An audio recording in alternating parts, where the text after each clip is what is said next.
people of Israel, the Lord has given you Jericho. Shout with all your might. Shout it out!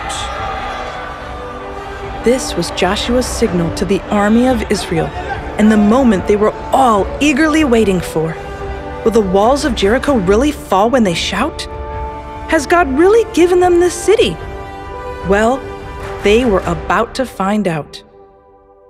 Welcome, children, to the third episode, where we'll learn more about Joshua. We are midway through our journey, and things are becoming more and more interesting. Last time, we saw how God helped the 2 spies from Israel who were sent by Joshua to explore the city of Jericho. They made it out alive, thanks to a woman who hid them when the king of Jericho wanted to capture them. Do you remember this woman's name? Yes, Rahab. Not only did God protect the 2 spies, but he used them to bring important information to Joshua. That's how, after their mission in Jericho, the people of Israel found out that the people of Jericho, whom they feared, were actually terribly afraid of them and their God. After learning this, the people of Israel waited for the Lord's command as to what they would do next. At this time, Jericho was closed off and highly protected because its people were afraid of the Israelites who were camping nearby. The presence of the 2 Jewish spies made the people of Jericho even more afraid than they already were, so no one was allowed in or out of the city.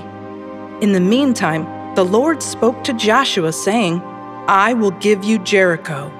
Gather an army of men from Israel and march around the city once. Do this for 6 days. Take the Ark of the Covenant and have 7 priests march in front of it with trumpets in their hands. On the 7th day, when a long trumpet blast is heard, have all the people give a loud shout. Then the wall surrounding Jericho will fall, and the city will be yours," the Lord had promised Joshua. So Joshua passed on all the instructions he received from the Lord to the people of Israel and to the priests. But it seemed like somewhat of a fairy tale, the people thought to themselves. What do you mean we'll shout and these mighty walls of Jericho will fall? That's hard to believe. Perhaps some of the people of Israel had more doubt than faith in their hearts. Perhaps the people of Jericho had more faith in knowing they would be conquered by the people of Israel. And yet still, the people of Israel chose to do exactly as the Lord instructed them. After all, they had seen miracles before. Did they not cross the Red Sea as if on dry land? Did they not eat manna from heaven when they were without food in the wilderness for 40 years? Were they not guided by God through a cloud during the day that became a pillar of fire by night? These are not things you see every day. Yes, they knew these miracles were sent by God. But even so, this new obstacle before them seemed a difficult one to overcome. Before setting out, Joshua reminded his army of all the instructions God gave him. "Pay close attention," Joshua shouted loudly so that everyone could hear. "During the first 6 days when we surround the city, do not let your voice be heard. Do not shout except on my signal. On the day that I tell you to shout, that's when you will shout," Joshua ended. At Joshua's command, the priests took the trumpets and set out to surround the city of Jericho while carrying the Ark of the Covenant, and were followed by the army of Israel. You may be wondering what the Ark of the Covenant is. Well, the Ark was a holy object that God commanded the people of Israel to build, following strict instructions a long time ago. It was a symbol of God's promise that He would be present among His people.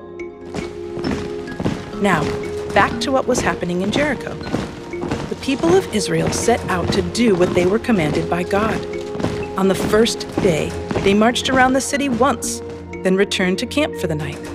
The next day, Joshua got up early in the morning to gather the priests and soldiers. Then they took the Ark of the Covenant and again surrounded Jericho, and when they were finished, they returned to their camp. On the third day, they did the same. The Israelites did this for 6 days.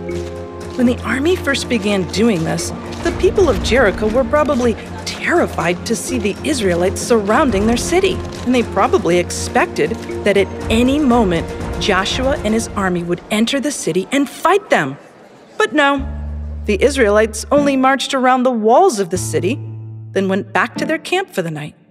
Quite an unusual thing to do. Seeing how the people of Israel repeated the same ritual day after day, people in Jericho began to wonder, "What are these Jews doing?" One inhabitant of Jericho asked, looking at the army marching around the walls. "I thought they came to fight us." "Honestly, I have no idea," another one replied. Perhaps some people in Jericho had even mocked the Israelites. After all, how could anyone expect to conquer a city surrounded by a very thick wall by only walking around it while playing the trumpet? "Oh, and the Israelites give us a wake-up call with their trumpets," the people of Jericho were mocking. "We can't understand it. What is their plan?"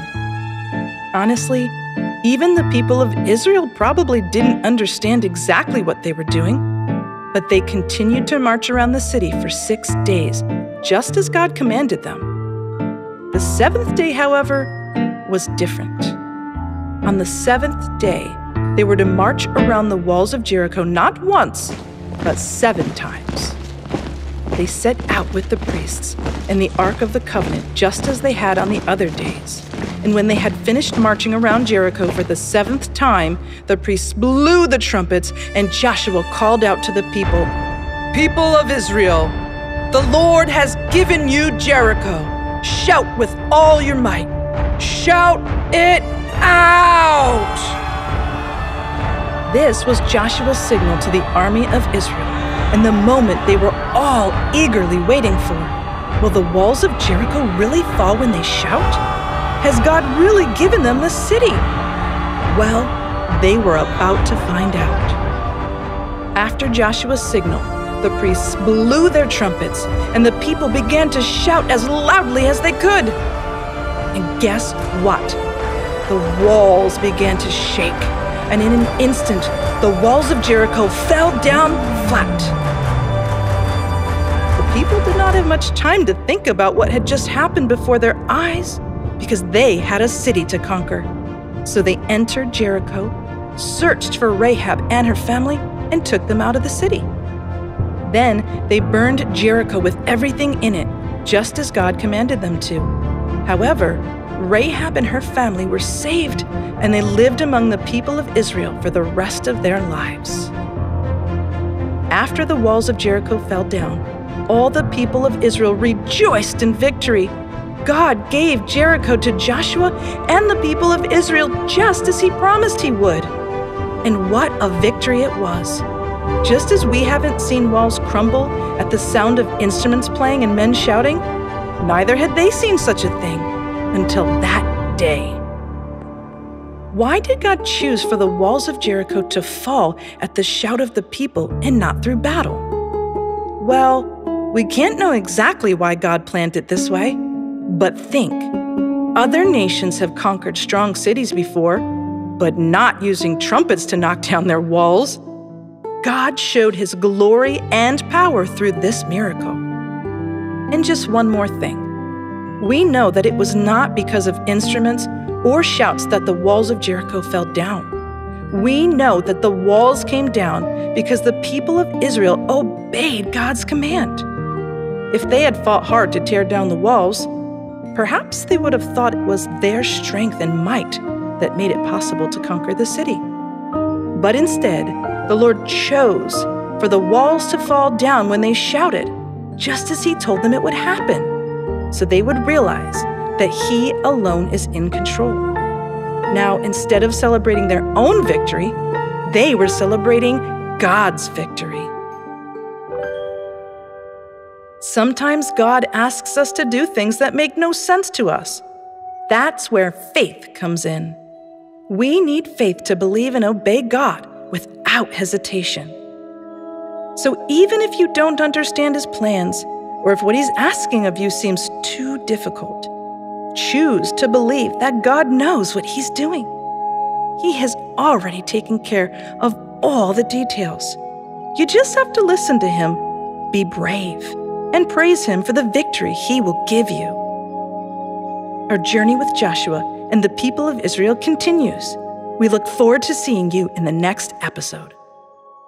Produced by David and Goliath Productions. If you like this episode, give us a like and a 5-star rating. And remember to tell your friends about us.